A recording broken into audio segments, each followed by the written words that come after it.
Audience. We shall begin with the presentation first by Mr. Dhaval Thanki and then move on to the next speaker. Alright guys, I'll start because I know we have a packed panel and some very interesting people to speak after me as well. So I'll bring in my perspective on design thinking because it's a pretty fascinating topic, and I'm sure all of us from our individual experiences have had different approaches into this topic. So I'll just quickly dive in. You know, it's not fair to talk about design thinking without talking about Apple or Steve Jobs. Okay, I mean, there have been design thinkers all through the centuries, and it's not something that is happening now. It's been happening since time immemorial. But there are some people from the recent past that we can all relate to, and see the manifestation of their work in terms of the way it impacts our daily lives today. So whether it is Steve Jobs, whether it is Henry Ford, whether it is Edward de Bono, Pep Guardiola. Anybody knows Pep Guardiola? Yeah. So there are people on different walks of life, right? I mean, there are different kinds of people. Who knows Mohan Bhargava? Swades. Basically, how many of you have seen the movie Swades? Everybody. So you know who Mohan Bhargava is, right? Shah Rukh Khan played the role of this guy. The reason why I put him here is there are everyday design thinkers amongst us. In the smallest of the small villages, there are people solving problems creatively. And it's not really a Steve Jobs or a de Bono or a Pep Guardiola or a Henry Ford that's the only custodian of design thinking, because it's a democratic opportunity and everybody can access it. One key point I want to make here is design thinking per se, if I have to give my view on it, is a combination of lateral thinking and vertical thinking. What's lateral thinking? When you try and solve a problem through a what we call as out of the box perspective, that's lateral thinking. Like for example, if I had to go from A to B, when there was no bullock cart or no car or nothing, people would say you walk, right? That's the way to go from A to B. Now somebody would have said, what if I want to go from A to B faster? What do? I need to run, right? I walk, I run. That's vertical thinking. But somebody out there would have said, hey, can there be something that can carry me from A to B? Now somebody asked that question, and that's why you got the wheel, right?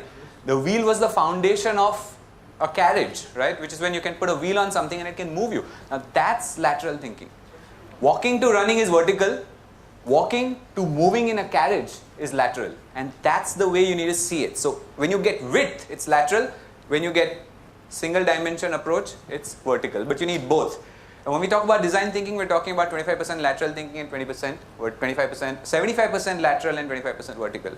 The key point being made here is, if you remember this legendary quote from Henry Ford, right? He said, if I would have asked the customer, what do you want? He would have said, I want a better bullock cart. He wouldn't have imagined that I can actually ask for a car, because that's vertical thinking.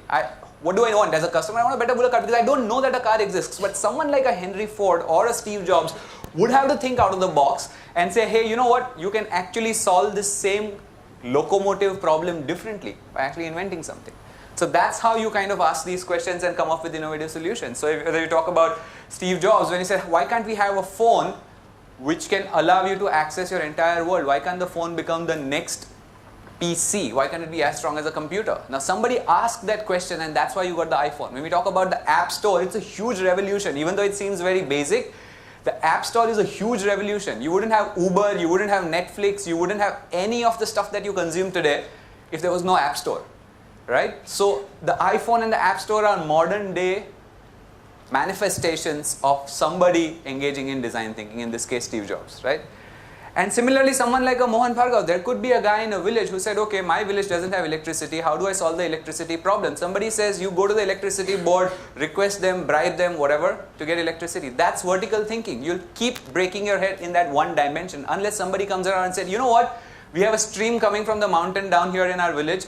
We can build a reservoir, run that water into a turbine and generate electricity, right? Now that's lateral thinking. And I'm pretty sure there are many such examples that are happening out there, some of which we are aware of, some of which we may not even be aware of, which is why I put Mohan Bhargava out there, because there may be many Mohan Bhargavas out there doing brilliant, phenomenal stuff which we aren't aware of. But they are actually living examples of design thinking. So that's a quick perspective that I wanted to sort of share with you guys. And therefore, what is design thinking? It is something that brings about a paradigm shift, anything that moves the world forward. From an innovation standpoint, we are saying something that creates disruptive value from a new idea.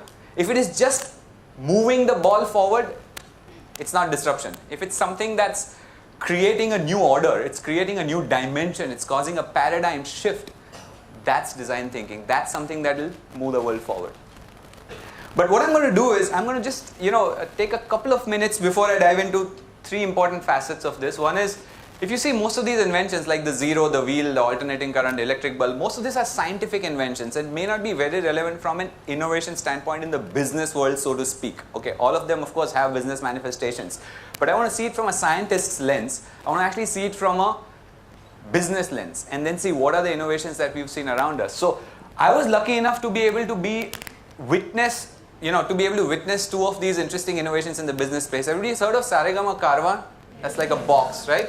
And Saregama is one of your group companies, if you know what, the perspective on Saregama. The whole idea is, we were the digital agency for Saregama when they launched the Saregama Karwa. So it's a phenomenal product. It's going against the grain. It's going against when it's saying, in an age of internet streamed music, you're thinking of a box that comes preloaded with songs. Now that sounds like you're actually going backward in time, but it's actually a disruption because you're going against the wave and you're challenging an assumption which said, nowadays people consume music by downloading it off the internet. But you said there is an audience, there is a huge target market out there that's not internet savvy, but they are consuming music.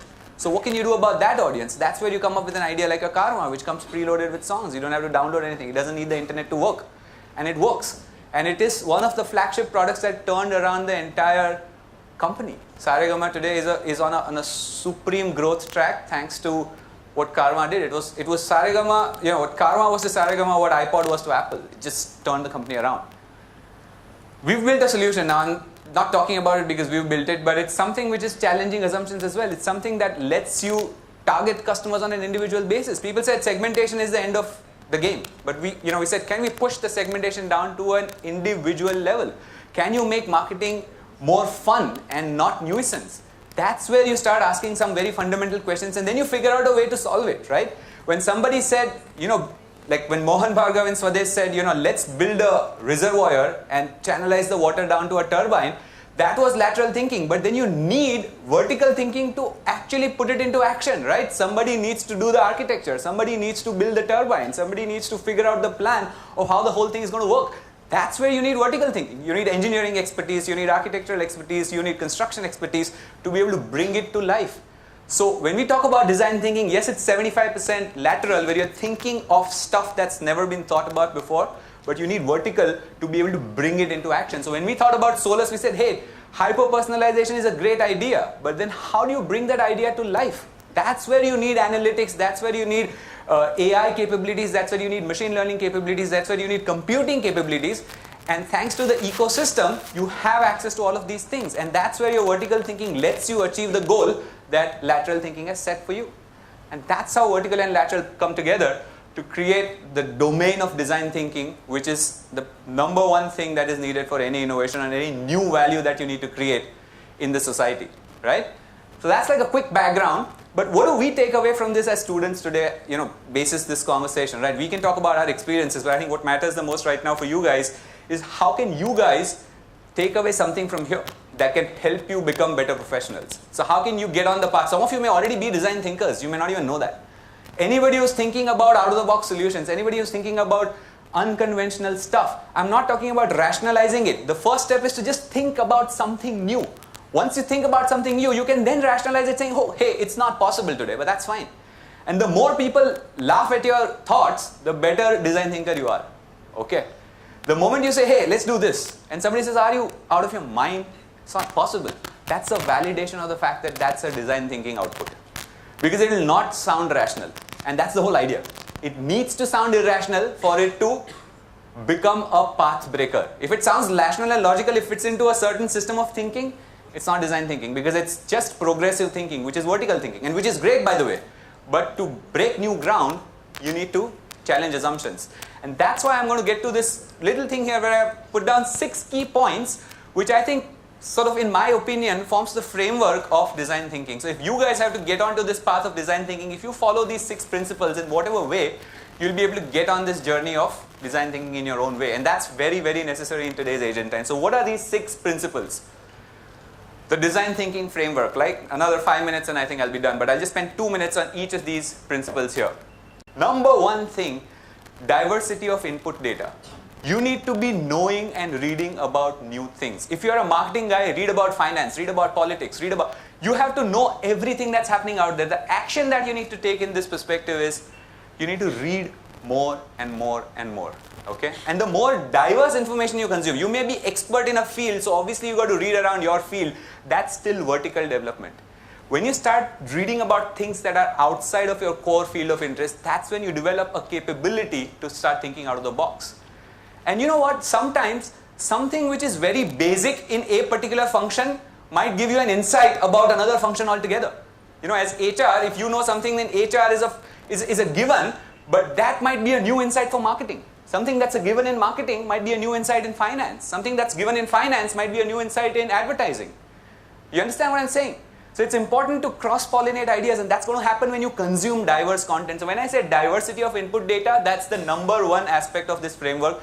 Consume diverse information. An average CEO, a very popular saying, right, reads about 60 books in a year. And now you have the internet, you have YouTube, you've got tons of ways of consuming information. So expose yourself to diverse inputs of information. That's going to be building block number one. Also, you know what? Your mind is amazing at figuring out patterns. You know, if I give you 2 very diverse words right now and leave you with those 2 words for 5 minutes, you will come up with a way to connect the 2 words. Because the mind is amazing at building connections. It's amazing at building patterns. Humans are wired like that. Now, if you want the mind to do its magic, you've got to give it enough data. Once you give it enough diverse data, it will do its magic. You know, once you've read 60 books in a year, then the mind will do its magic and it will come up with something which will then appear like an insight to you or an idea to you. You know, oh, I got this idea. How did that idea come? Because the mind was actually working on all the input that you've given it. And the sharper your mind, the better your capability to see patterns. And also, the better your opportunity to be a design thinker. So it's better to actually constantly keep putting more and more information in, more diverse information in. That will be the first step that you should take here. So diversity of input data. Action that it translates to is you need to read more. Second is insight and intuition. And the number one thing here is challenge assumptions. Never take anything on face value. Okay? Never take anything on face value. Anything that you come across, challenge it. Build a hypothesis, challenge it. If you find that this thing is holding up to your challenging, then it's good. If it's not able to respond to your challenge, it means there is a weak link somewhere. Which is why don't take things on face value. Challenge every assumption around what you're doing. That's what is going to let you build new ground. Again, the iPhone, right? Before iPhone, what was the problem? The carriers, the telecom companies controlled what's on your phone. It was not a democratic environment. A BlackBerry is a fantastic phone, but what is on your BlackBerry is governed by Airtel or Vodafone or any telecom company that's running the BlackBerry for you, right? But Steve Jobs said, can we challenge this? Can we open this up? Can the consumer decide what's on his phone? Then a telecom company decide what's on his phone, because that's going to give the consumer a much different experience of using his phone. And that's what led to the idea of the iPhone and the open environment and the App Store. And that's changing the world as we see it. So challenge assumptions. Don't take anything on face value. When you challenge assumptions, new value will get unlocked. But you got to start getting into that frame of mind to start looking at things. And you have the luxury of challenging assumptions when you've done the first step right. When you have enough data in your head. When you consume different things, that's when you'll have the luxury of challenging assumptions to be able to connect what you've already consumed in the context of solving a problem. The third point is exploration versus exploitation. You know, your decision is a function of choices. If I tell you to choose between a strawberry ice cream and a chocolate ice cream, you'll pick what? Somebody will say strawberry, somebody will say chocolate. If I ask you to pick between a strawberry and a chocolate and a pista ice cream or a roasted almond, somebody may pick roasted almond. Somebody who would have picked chocolate earlier might pick roasted almond now, because now the paradigm of choice is widened, right? When you have more choices, your decision is a lot better. Sometimes that's also a problem, but we'll not get there right now. The more the choices, the better your decisions. So, which is why you have to explore and exploit. You don't have to just exploit. Explore your options. So you go to, Vegas has these slot machines, right? They're called one-armed bandits, if you guys are aware of it. There's a slot machine. You pull the arm and it generates a sequence. If it's a lucky sequence, it gives you money, right? For every nickel that you're putting in there, right? Now the slot machines are working on random probabilities. It is a game of chance, right? But you got to, let's say you got 10 coins and you got 10 different slot machines. Are you going to put one coin in each slot machine, or are you going to put all 10 coins in one slot machine? All 10 in one. We don't know. We don't know honestly. You know, a random chance event is always a random chance event. Let's say you flip a coin and you get a head or a tail. Both have 50% probabilities in every flip. Let's say I flipped the coin 9 times and I've got consistently tails every single time for the first 9 times. When I flip the coin for the 10th time, what's the probability of getting a tails? 50%. It is still 50%. But we make that mistake. We'll say it's been 9 times it's tails, maybe now it's heads. It's still 50% because it's a random chance event. And that's a very important thing to keep in your mind, that everything that's a random chance event requires both exploration and exploitation. You cannot build a hypothesis on a shifting ground because you don't know the probabilities that are coming into play here, which is why you have to try out diverse options before choosing what you have to choose. So exploration versus exploitation. This is a very fantastic technique in machine learning called multi-armed bandit. In fact, most companies that use machine learning in some way or the other for identifying different choices for their customers use this technique called multi-armed bandit. You can look it up and you'll know what I'm talking about. But exploration and exploitation is a key aspect of getting into design thinking. The second last point is suspended judgment. You know, we're quick to come at judgments. We're quick to arrive at conclusions, isn't it? You see somebody from Calcutta, oh yeah, he must be a football fan. Isn't it? Isn't it? You see somebody from Manchester, some Manchester United fan, you'll say he must be a sad guy. Or somebody who's an Arsenal fan, you'll arrive at conclusions. Don't do that. A Manchester United fan can be a great guy. Yeah. You must have guessed that I'm a Manchester City fan. But anyway. The key point I want to make here is don't arrive at conclusions quickly. Don't look at something and arrive at a conclusion. No. Suspend your judgment. Let objectivity win over biases. Somebody may be really nice, but you know, so Abraham Lincoln once said, I think it's Abraham Lincoln or somebody who said, if I don't like somebody, it basically means I need to get to know them better. Brilliant statement. Sometimes I don't like this person, man. I just don't like his face. What's that? What is that? You know, that's as irrational as it can get as a human, isn't it? We should stop being judgmental. Let objectivity, for all you know, what your judgment is might be right, but give objectivity a chance. Don't arrive at a conclusion right up front. Give objectivity a chance so that you're able to validate your hypothesis basis available data instead of jumping to a conclusion. Because with every time you jump into a conclusion, every time you're biased, you are restricting your choices. You're restricting the possibilities that can come with it. Right? That's the whole point. So when I say this, it's important to understand that objectivity trumps bias every single time. So be objective, be open. That's very important for design thinking. Don't start labeling things quickly. Don't start becoming judgmental. Don't start arriving at conclusions quickly. Give everything a chance. Understand it. Get clarity with objectivity and then arrive at your conclusions. That's extremely important. Okay? Like one example I'll give you from what we've done, and I'm just going to quote one of our work that we've done for a shipping company. What we did was, it was a logistics company, right? They had ships floating around on the sea. The problem that we were solving as an analytics company for them was, they wanted to basically optimize for two things. One is they wanted to keep the ships in water. They didn't want the ships to be docked, so that the ships are always moving, because every time a ship is docked, it's generating an overhead cost, right? So you want to keep the ships in water, you want to keep them sailing. That was the number one constraint. The number two constraint is, every time a ship is sailing, it has to carry cargo. It can't sail empty, because it sails empty, again it's a cost, because you have the fuel cost and the licensing costs and various other costs that come in. So how do you optimize the route planning for all the ships in the sea, so that at every point in time, you'll have a ship that's not docked, and it's moving, and it's carrying cargo. It's not possible to 100% optimize it, but to whatever extent possible, keep the ships sailing and keep them carrying cargo. That's how you got to do your network planning and your route optimization. Now, one thing that we observed there was, these guys, they had some ships that were always parked at a particular port, and we figured out that the reason why those ships were parked at that port, because the parking for that port was free. The assumption they made was, if I park my ship at that port, I'm incurring no cost. You know? But that was something that they arrived at very quickly. If they would have had suspended judgment, they would have said, okay, let's not make a judgment. Just because something is free does not necessarily mean it is saving cost. For all you know, everything that is free is actually much more expensive. Remember that. There's a very popular saying in the internet. if you are being sold something for free, you are the one that is being sold. You know that? Facebook is free, right? Facebook is selling you. You understand that? Facebook runs ads, right? Facebook runs ads on pages. They are running ads. What is Facebook selling? Ad space. What is ad space?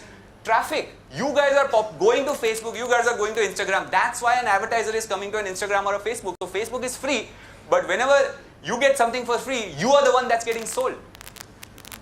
That's important to keep in mind. So never jump at any conclusion quickly. Understand the story better. For all you know, you may have to still take the same decision, but take it out of clarity instead of arriving at a conclusion quickly. So that's the last one, and I know I have to quickly close this. Last point is correlation is not cause and effect. Go deeper. You know some of the fantastic correlations. You know what is the meaning of this statement, by the way? Correlation is not cause and effect. You know what is the meaning of this? One of the craziest correlation is, okay, for again, football fans, right? City had this correlation that every time Zinchenko plays in a Premier League, City wins. It's a funny correlation, isn't it? It doesn't have anything to do with how Zinchenko plays. It just says every time Zinchenko plays, City wins. That validation got challenged in the match they drew against Tottenham recently. Even though Zinchenko was playing, they drew. And even though Zinchenko actually did well, they drew. Which means you are correlating two independent events, assuming that they are causally related, which means one is causing the other. It may not be true. One of the classic correlations, and you can look it up, is the ice cream sales in the US versus crime rates in the US. Every time ice cream sales go up in the US, crime rates go up. It's funny. Some people say there is a correlation. They are independent events. They have nothing to do with each other. They just coexist, but does not mean one is causing the other. It's not that people consume ice cream and then start becoming criminals. Some people may get criminals if they don't get their favorite ice cream, but that's a different thing altogether. Key point is, there may be two unrelated events. The other funny correlation is the number of Nobel laureates in a country per 10,000 population of the country is directly correlated to the per capita chocolate consumption in the country. Does consuming chocolate make you Nobel laureate worthy? It's a stupid conclusion to arrive at, because there are far too many variables driving this kind of a conclusion to arrive at that. So correlation is not cause and effect. You have to dive deeper to see the operating variables at play to be able to understand what's causing what, instead of just looking at correlations and arriving at the conclusion. Last point, and the most important point in design thinking, is have an open and free mind. If you've got an open and free mind, you'll be available to ideas. There is a great saying, we don't get ideas, ideas get us. Every time you're sitting, hey, I got this idea. What does it mean? The idea chose you, in a manner of speaking, isn't it? Why did the idea choose you? Because you were prepared, you are available, right? Everybody gets ideas, but they don't latch onto it. Most of the time because they're not available. Maybe they're thinking about something else, right? So you have to be available. Your mind has to be open, your mind has to be free. Imagine a situation in your examination papers. When you're writing an exam, you are 100% available in that situation, aren't you?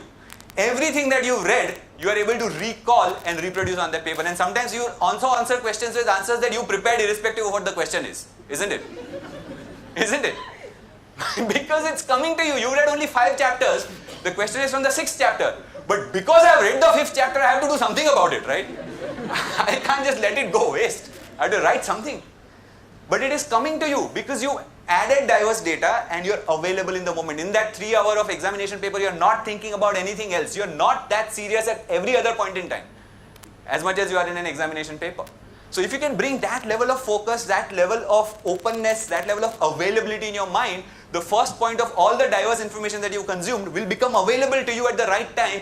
That's when you'll get an idea or an innovation concept or an intuition that will help you break new value, create new value, and think of new solutions. So never mind is essentially about being available. There's a very famous Garrett Kramer equation which says performance is equal to potential minus internal interference. You may be great, amazing potential, but if you have internal interference, if Roger Federer, when he's playing for the final point in the final set, is thinking about something else, is thinking about, let's say, what's going to happen if I lose Wimbledon, then he's not going to be able to give his 100% on that shot. Which is why athletes and pilots are trained to not think about anything else when they are focused on the game. Every athlete, when he's playing the game, he's just 100%. That's when they can bring their potential to life. And Garrett Kramer, who's a big sports psychologist, tells this. You have to shut off internal interference. Your mind has to be available. That's when you can translate potential into action. And if you practice these 6 things, Diversity of input data, read more, explore and exploit. Don't arrive at conclusions quickly, so suspended judgment, insight and intuition, greater depth. Correlation is not cause and effect, so you will get deeper. And quieten the mind, make the mind available. If you do these 6 things, you will start becoming increasingly better at design thinking. And if you closely observe, the first alphabet of each of these 6 things.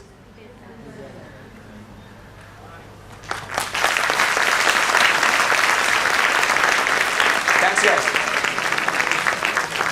Did you see one more thing here?